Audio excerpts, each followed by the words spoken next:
नाली का पानी अगर छान करके दूंगा, आपके सामने ही उसको फिल्टर करके दूंगा, तो आप नहीं पियोगे। ये सत्य है। और गुरु को कोई नहीं जान सकता। जब आप अभी तक अपने जीवन में अपने आप को नहीं जान पाए तो गुरु को कैसे जान लोगे?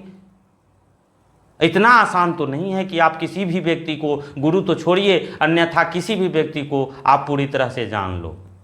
इसलिए खुद ही आपको जिज्ञासु बनना पड़ेगा। और जिस चीज की आपको तलाश है, जब आप निरंतर प्रयास आप जारी रखेंगे तो एक दिन वो चीज, वो वस्तु, वो जो भी जिज्ञासा आपके अंदर घूम रहा है वह जरूर मिलेगा। ध्यान इस बात के ओर आकर्षित करने की जरूरत है कि हमने वो जिज्ञासा, वो प्यास हमारे अंदर है, वह कितना इंपॉर्टेंट रखता है।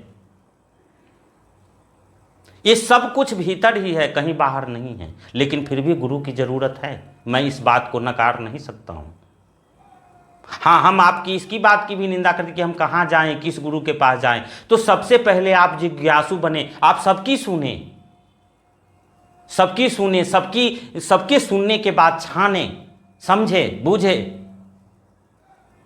तब जाकर के आप एक दिन अपने आप समझ जाओगे कि हमें किस गुरु के पास जाना चाहिए और कैसे गुरु हम धारण करना चाहिए और कैसी विचारधारा में हमें लगना चाहिए। जो निरंतर पठन पाठन या योग साधना में जो विरक्त है, आप आसानी से उससे जाकर के कुछ सीख सकते। जरूर वह आपके जीवन में बदलाव ला सकता है। अगर वह खुद निरंतर उसमें लगा हुआ है तो आपको भी उसी में लगाएगा। और जिस रास्ते में आप लग जाओगे वह रास्ता कठिन नहीं रह जाएगा, वह रास्ता आपके लिए एक दिन न एक दिन बहुत ही आसान होने वाला है।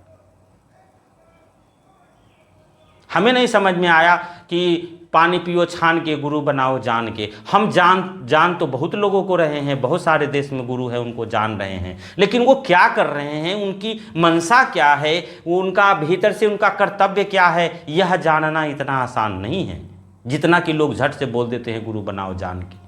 एक मंच पर बैठ के, एक आसन पर बैठ करके जितनी आसानी से वह इस शब्द को बोल देते हैं, उतना आसानी से हम गुरु को नहीं समझ सकते।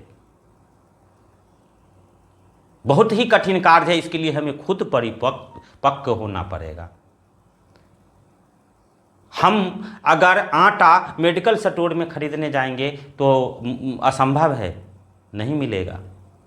लेकिन वही अगर करियाना की दुकान में खरीदने जाएंगे, परचून की दुकान में खरीदने जाएंगे तो वह आटा मिलेगा। लेकिन हमें नॉलेज तो होना चाहिए कि आटा होता कैसा है। हम इस आटे की बात नहीं कर रहे हैं, हम बात कर रहे हैं जो आप अच्छी भली भांति समझ रहे हैं कि हमें क्या चाहिए। हम आए हैं, मनुष्य का जीवन बहुत क्षण मात्र का जीवन है, जो बहुत ही थोड़ा समय हमारे जीवन में है। इसी में हमें सब कुछ करके गुजरना है। ऐसा नहीं है आए, गृहस्थ बसाए, बच्चा हो गया और चले गए। क्या लेके गए ऊपर? हमने क्या चिंतन किया? हमने क्या समझा इस दुनिया को? क्या ये संसार मुझे सब कुछ सिखाता है? हमने क्या सीखा यहाँ पे? यही सीखा कि आके दो बच्चे हो गए, उनकी शादी विवाह कर दिया और बस? नहीं, हमें यह लोक से परलोक तक के समझने की कैपेसिटी वह परमात्मा ने दे करके हमें जरूर भेजा है।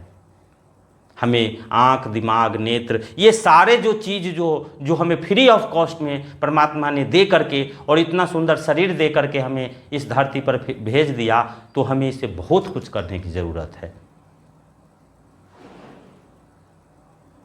हम ध्यान देंगे कि ये जो लोग का क्या करना है, हमें किसी दूसरे के ऊपर उंगली नहीं उठानी। किसी दूसरे के ऊपर कौन क्या बोल रहा है, कौन क्या कह रहा है, इसके ऊपर नहीं हमको देखना है।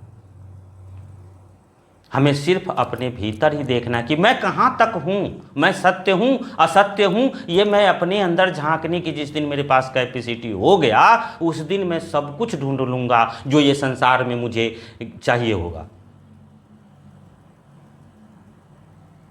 तो हमें बाहर की ओर मुड़ना नहीं है। हमें बाहर ये संसार जो है, हम जितनी भी वस्तु इस संसार में आंख से देख रहे हैं, यह सब नाशवान है। इसकी सबकी आयु निर्धारित है। ये सूर्य, ये तारे, ये ब्रह्मांड बनते और टूटते और बिखरते रहते हैं, ये बार बार बनते रहते हैं और ये बिखरते रहते हैं। इन सब की आयु निर्धारित है। ये ठीक बात